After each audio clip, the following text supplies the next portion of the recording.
time in public school, and later, when I did my bar mitzvah Haftorah, I was told I had a beautiful voice.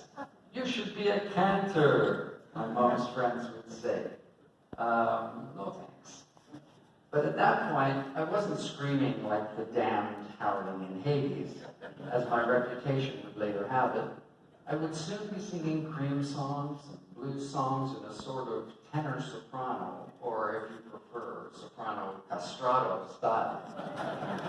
I was a fan of guys with a higher range, like Stevie Marriott with Small Faces and Humble Pie. Humble Pie's Live at the Fillmore was a hugely influential record to me and most of my peers.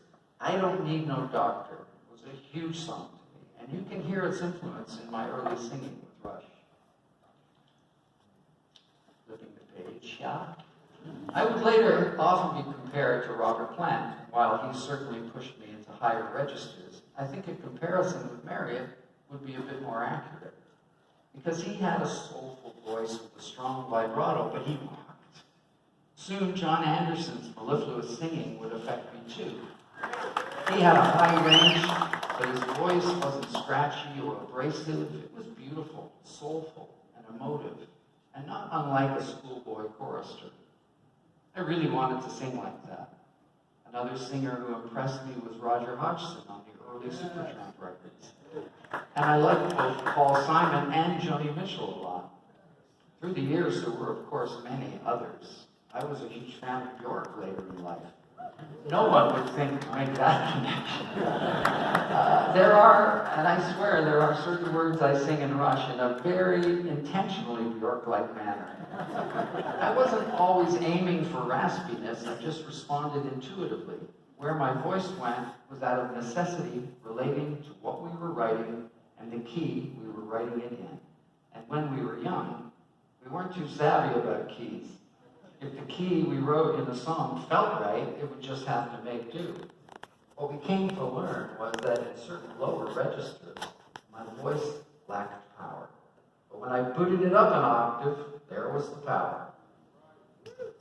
Watching the movie Coda recently, I was struck by the scene in which the choir teacher tries to bring out his students' inner frustrations, coaxing her to sing from the gut.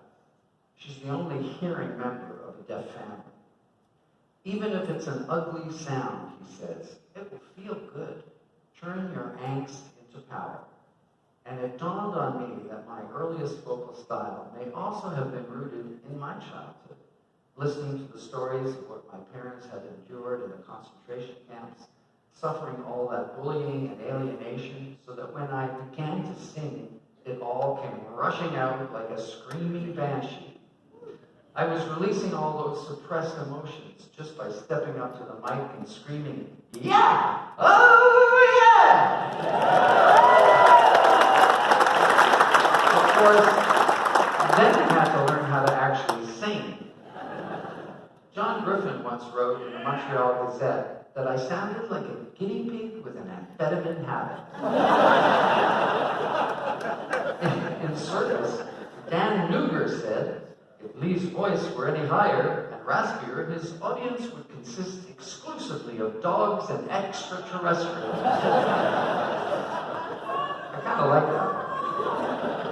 And in 1979, perhaps kindlier, John Rockwell would comment in the New York Times, Mr. Lee sings in a spare but unusual way, a brittle and androgynous tenor. Okay? So yes, my style did come across to some as quite abrasive, especially before we started making records. But you have to put yourself back in 1974. I mean, it's all context, right? Here we are in 2022, when I wrote this book. Our collective ears have become much more open. We've heard every style of music, every kind of singer, bands way heavier than Rush, vocalists even shriekier than I used to be. So imagine you're a critic back then in a reverberant arena. There's this three-piece band you don't know, and this hairy guy is shouting at you. I get that if you consider yourself more sophisticated than the average music fan, our 26 minutes on stage must have seemed like a loud mess. But we were truly into it, playing our parts with honest conviction. And raw or not, we were connecting with a growing number of people. I guess sometimes the official tastemakers are the last to know. Each new Rush album gave me another opportunity to improve as a player and a songwriter, but especially as a singer. It likely became so important to me because of all the heat I took for my voice over the years. So sometimes my attitude was like, hey, don't like the way I sing? Well, I politely invite you to fuck the fuck off and pull on to something more suitable to a sensitive taste.